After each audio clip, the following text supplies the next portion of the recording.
Hi, hello. Hi, hello. Something that I always been curious is that when it, how was his childhood? Do you know where it comes from exactly? And Yeah, he when, was born in Savoy.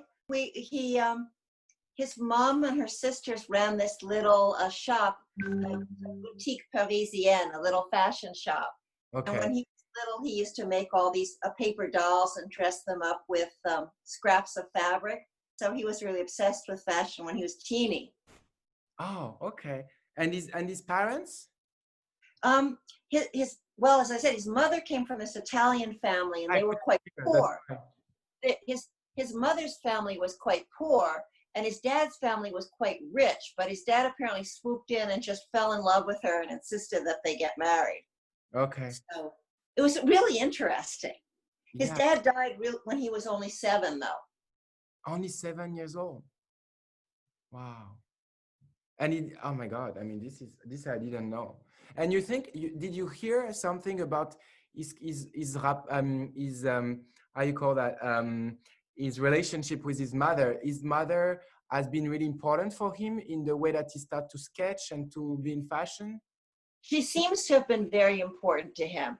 He doesn't talk so much about, she didn't want him to go into fashion because she didn't think that was serious enough she wanted him to be an important person, and he'd gone to school. And so when he decided he wanted to go to Paris and go into fashion, he lied to her and told her he wanted to study architecture in Paris. Oh my And God, I mean, this is covered it so up for French. quite a while. Yeah. I mean, He I was, have to say that when I started to say to my parents that I wanted to work in fashion, they didn't want to neither. You know, I was supposed to be an international lawyer, so I started to study law in France, yes. in the south of France. But I had to convince them. But after they've been proud. So I mean, that's a good thing. But I can imagine how Monsieur Pierre Balmain at the time had to fight to say that he wanted to be in fashion when maybe his family wanted to be an architect. Yes, it was interesting because when he got that first job with Captain Molyneux, he brought his mother in, and everybody's like, "Oh, we love Pierre here. He's so helpful and wonderful." And of course, the shop, the atelier looked so beautiful, and Captain Molyneux was so elegant that his mother was like, "Oh, I guess this is pretty good." Oh my God. So that kind of helped convince her. Yeah, and do you know if he had some friends in his childhood that he was sharing his vision, or he wanted to be designer, or this is something that we don't know? In his autobiography, he mostly talks about friends that he made in Paris. He must have had some old friends from Savoy, but it's not clear how much of an impact they had on him. Oh, okay. He's very, of course, because when he wrote that book, being gay was so hidden Yeah, that he's very discreet about all of that, all his friends and stuff. yeah, that's what I feel because I start to look for a lot of research about him, and there is something really clear and loud about his vision and his aesthetic, but there's something so discreet about actually like about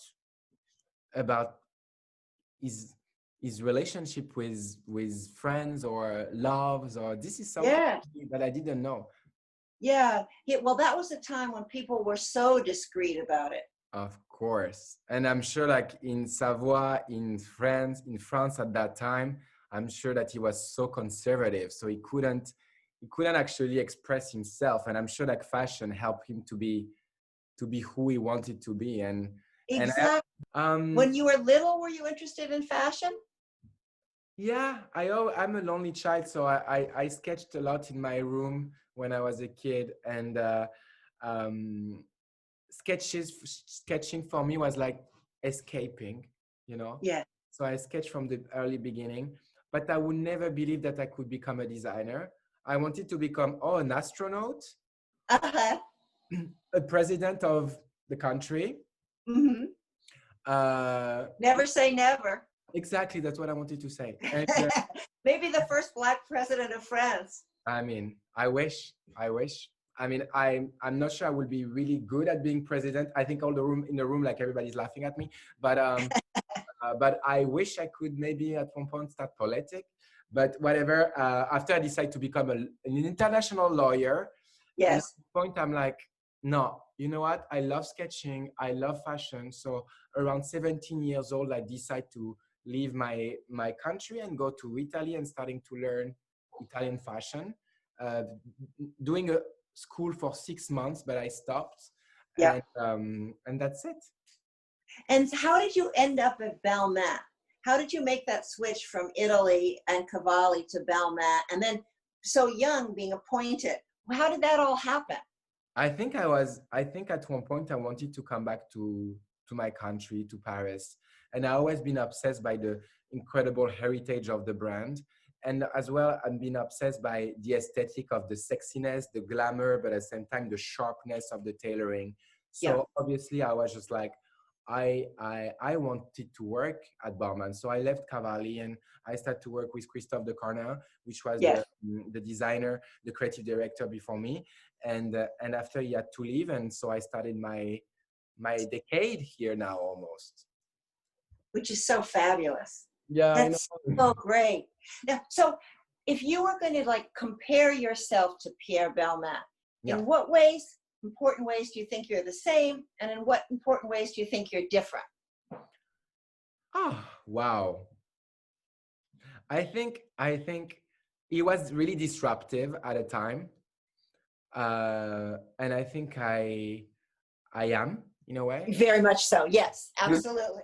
After I think he was obsessed with um, a certain glamour, which I am. Yeah.